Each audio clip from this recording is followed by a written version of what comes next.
hello વેલો લે ને કામલા બધા સારા છે સબ ઠીક ઠાક એ આજે વેટરડે છે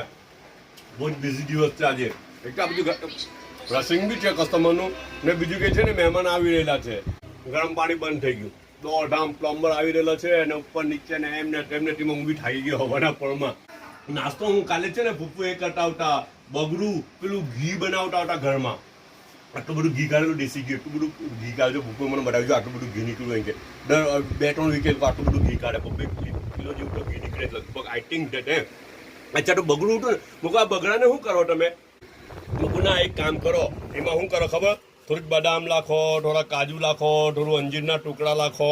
થોડું પિસ્તા નાખો ને એને ગરમ કરીને બધા હલાવી કાઢો ચૂલા પર જ ને એનાથી મીઠાઈ બની જાય હલવો બની જાય મને તે બનાવીને આપો તો જો હું ટેસ્ટ કરું કેવો લાગે મને ખાવું છે કારણ કે સારો લાગે ફૂફુ બનાવો તો ખરા તમે ફૂફુએ બનાવ્યો જો બગડું નીકળે ને તે બગડા માટે મીઠાઈ કાવીના હલવા જેવું જરા જરા લાગે બોટો નહીં લાગે હે પણ ઇઝ હાઉ દે વસ્તુ વેસ્ટ થાય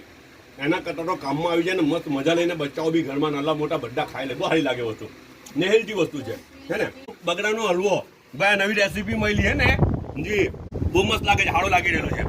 ને આ તો છે ને પીઝા છે ગાર્લિક બ્રેડ માંથી બનાવેલા પીઝા છે ગાર્લિક બ્રેડ તૈયાર બધું સ્ટફ મૂકી દીધું થોડું ચિકનના પીસીસ ને એમ તેમ બચેલા હોય ફ્રીજમાં તે મૂકી દીધા અને બધું વેજીટેબલ ને ચીઝ ને બધું કરીને ગાર્લિક બ્રેડ માંથી પીઝા બનાવી કાઢ્યા મસ્ત લાગે હે ને જી ચાઈનો 1 કપ છે મેડમ અહીંયા જ છે હેલ્પ કરવા આવેલા છે બહુ બધી ઘરાકી છે ને અને હું દોઢમાં છું ઉપર નીચે મારે ઘડી ઘડી જવું પડે છે તો પછી મેડમ અહીંયા હમણાં હેલ્પ કરવા આવ્યા તો ચાઈનો બીજો કપ પાછા મંગાવી લે હું ઓકે બધા પોતાનો ખ્યાલ કરજો પાછા મળો ઇન્શાલ્લાહ